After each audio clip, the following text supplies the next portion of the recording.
Halo guys, selamat datang di channel Sains Farmasi. Di video kali ini kita akan coba bahas lagi terkait dengan bagaimana cara membuat regresi linear ya. Jadi langsung aja kita buka pakai Excel ya. Jadi temanya kita pakai Excel aja di sini. Dan kalau untuk cara kita mengetahui nilai regresi linear, tentu saja kita harus membuat kurva kalibrasi terlebih dahulu ya guys ya. Jadi kita harus melakukan perhitungan. Tentunya kita akan coba aja di sini ya. Kita bikin dulu datanya di sini. Misalnya data di sini itu percobaan ya. Percobaan atau tes ya. Ataupun kadar di sini. Kalau untuk kadar, nah, misalnya kadarnya dalam ppm ya, misalnya kita ketik di sini dalam satuan ppm. Nah, seperti ini aja. Dan kita besarkan sedikit seperti ini. Lalu berikutnya di sini adalah data absorbansi. Oke. Di sini kita pakainya UV Vis ya. Instrumennya UV Vis. Nah, UV Vis. Dimana kalau UV Vis kita wajib membuat ya, ataupun mengkalibrasi yang tadi, membuat kurva kalibrasi tadi dengan range ya, dengan range absorbansi itu, range terbaik itu ada di 0,2 sampai dengan 0,8. Nah, walaupun seperti yang kita ketahui, kalau dipentokin ini alat bisa sampai dengan 4 ya, absorbansinya mentok di 4 tentunya. Jadi ini adalah hasil pembacaan daripada alat ya. Oke, langsung aja kita buat kurva kalibrasi terlebih dahulu. Biasanya kalau kurva kalibrasi, kalau untuk jurnal ataupun artikel di nasional, itu cukup 5 aja, 5 konsentrasi aja. Ya, kalau kita baca jurnal internasional ada yang 7, ada yang 9, dan bahkan ada yang ya teman-teman bisa buka lah artikel-artikel yang terpublikasi ilmiah ya, publikasi ilmiah yang bisa diakses online ya, dan itu terindeks Scopus biasanya. Oke, kita buat aja kurva kalibrasi misalnya di 10 ppm ya, 10 ppm, 20, 30, 40, dan 50 ya. Oke, ini ada kadar 1 percobaan ya, number 1, number 2, number 3, number 4, number 5. Oke, nomor 1, 2, 3, 4, 5. Misalnya kita mendapatkan nilai absorbansi di sini adalah 0,214 misalnya. Habis itu yang di sini yang di 20 itu di 0,345 misalnya gitu ya. 45 nggak terlalu bagus ya. Oke, bisa 0,323. Nah, misal seperti ini. Habis itu di 0,443. Oke. Salah di sini ya, 0, harusnya ya, 0, nah seperti ini. Dan nextnya lagi di 0,546 misalnya, dan yang terakhir itu ada di 0,653 misalnya. Dan data-data ini nggak bisa kita buat begitu saja ya. Ini adalah data perhitungan hasil daripada pengukuran dengan menggunakan instrumen UV Vis ya, ultraviolet UV Vis ya, UV Vis. Dan langsung aja kita olah datanya untuk mendapatkan kurva kalibrasinya ya tentunya. Kita langsung aja blok di sini. Oke, blok, dan kita klik insert, dan kita klik chart di sini ya. Dan kebetulan ini pakai Office 2021 ya. Jadi teman-teman yang pakai Office 2019, Office 2016, 19, 13, 10, dan lain-lain, mungkin menunya aja mungkin berbeda ya, tapi isinya tetap sama.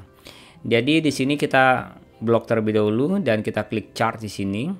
Lalu caranya kita pilih yang scatter ini ya. Yang scatter seperti ini. Nah, seperti ini. Dan langsung muncul di sini ya, 5 titik. Nah, jadi 5 titik yang nanti kita hubungkan dengan trendline ya. Jadi kalau teman-teman datanya nggak kayak gini ya, mungkin bisa di select data aja terlebih dahulu ya. Jadi pastikan ini data absorbansi di sebelah kiri ya. Dan untuk kadar ppm tadi, berapa kadar yang diukur tadi ya, untuk senyawa reference tadi, senyawa reference sampel tadi berada di sebelah kanan seperti ini ya. Jadi kalau misalnya data yang nggak kayak gini ya, jadi bisa di select data by source aja. Select data source dan pastikan seperti ini. Biasa kalau terswitching mungkin bisa dibalikan aja tentunya. Lalu next step kita klik OK. Lalu kita arahkan kursor ke sini ya. Kita pastikan terblok semua seperti ini. Klik kanan. Kita klik kanan dan pilih add threadland. Nah, seperti ini. Oke, jadi akan muncul menu di sebelah kanan di sini. Ada eksponensial, ada linear, logarithmic dan lain-lain di sini ya. Ada moving average. Kalau moving average seperti halnya kalau main saham sepertinya ya. Dan kita pilih aja yang linear di sini. Kita pilih yang linear dan kita klik display equation on chart and display R square value on chart di sini. Nah, jadi muncullah datanya seperti ini ya, teman-teman ya. Muncullah data seperti ini, kita bisa geser ke sini sedikit. Dan ini nilai absorbansinya ya. Teman-teman bisa edit juga di sini tentunya. Misalnya nilai absorbansi dari piroxicam misalnya seperti itu ya. Atau lain-lain. Dan teman-teman bisa edit sesuai dengan kebutuhan tentunya. Jadi di sini sudah didapatkan data Y sama dengan AX tambah B-nya di sini ya. Jadi nanti kalau ngitung kadar tinggal ganti aja di sini yang Y-nya itu menjadi nilai absorbansi kadar yang ditargetkan nantinya. Lalu X ini adalah kadar yang ditargetkan, kadar daripada senyawa sampel yang belum diketahui kadarnya tadi ya. Biasanya digunakan untuk perhitungan kimia ataupun di praktikum kimia farmasi ya, dan juga di praktikum teknologi farmasi untuk mengukur kadar tentunya. Dan di sini dimunculkan data R kuadrat ya. Jadi sini dimunculkan data R kuadrat, tapi biasanya kita pakai data R. Nah, untuk mendapatkan data R di sini nilai R, kita tinggal akarkan aja di sini ya, akar nilai R kuadrat tadi. Jadi kita buka aja kalkulator di sini. Kalkulator. Nah, muncul seperti ini. Kita pilih aja yang saintifik ya. Nilai standar seperti ini, standar. Oh ya, standar ada di sini yang. Yang penting di sini ada muncul menu untuk pengakaran di sini. Nah, jadi kita akarkan aja di sini. Jadi kebalikan daripada pangkat itu akar ya. Jadi kita masukkan angkanya 0,9985. Nah, seperti ini. Lalu kita klik akar. Nah, muncul ya 0,992. Nah, jadi kita bisa ganti di sini menjadi nilai R itu adalah 0,992. Nah, seperti itu.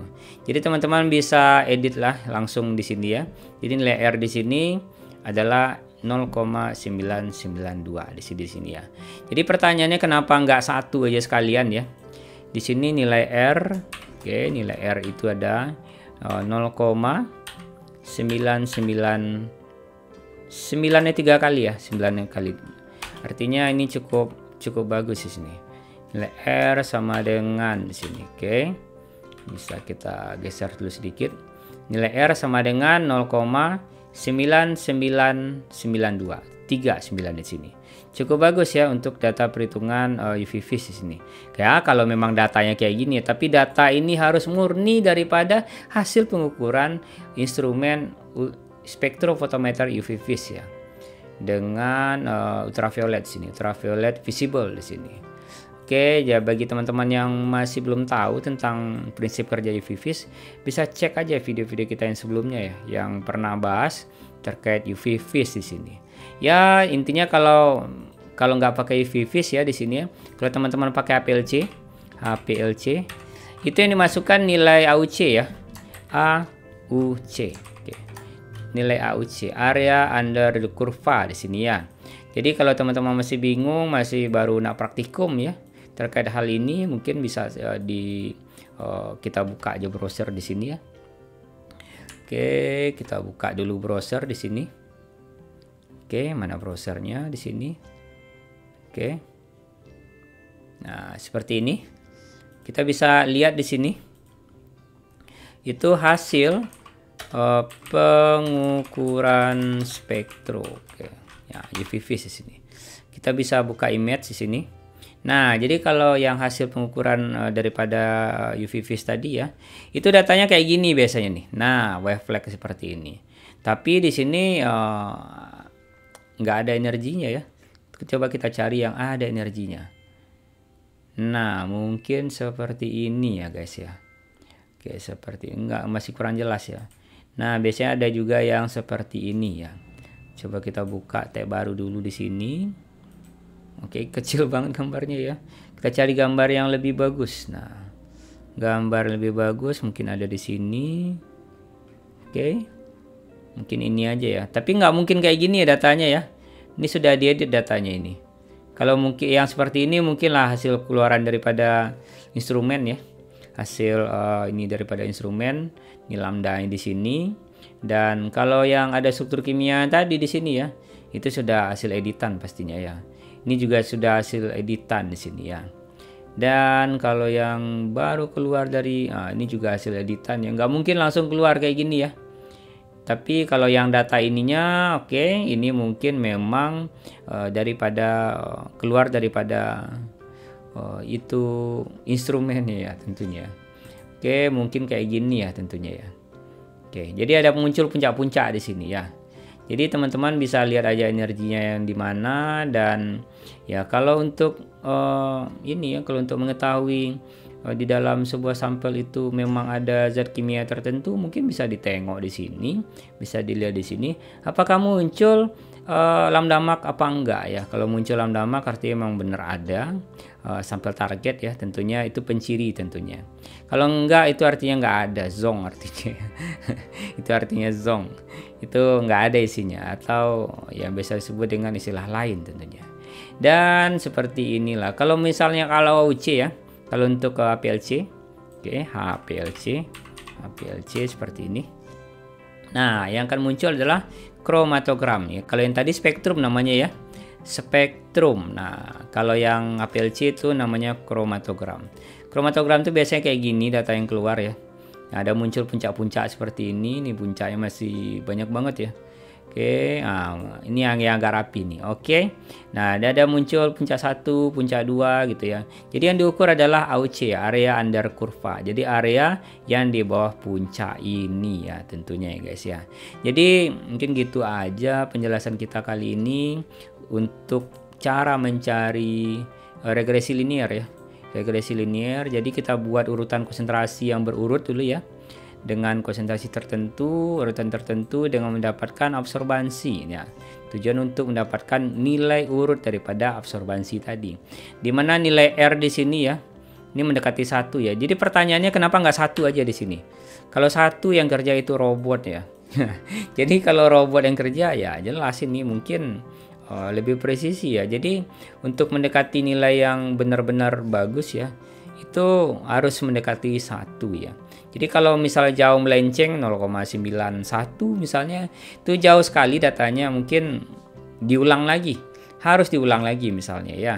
Jadi kalau ya udah 39-nya ini sudah cukup bagus tentunya ya. Jadi ini tergantung daripada teman-teman lagi presisi atau enggak teman-teman untuk melakukan penelitian terkait dengan instrumen ini. Dan kalau masih bingung terkait hal ini, mungkin bisa tanyakan aja di kolom komentar tentunya guys ya. Dan kita akan coba jawab ya, kita akan usahakan coba jawab ya. Dan jangan lupa di like aja video ini ya. Ya bagi kalau yang suka mungkin bisa di subscribe. Dan itu nggak maksa banget ya. Yang penting bisa nonton sampai habis. Thank you yang sudah nonton video ini sampai habis, dan sampai jumpa di video berikutnya.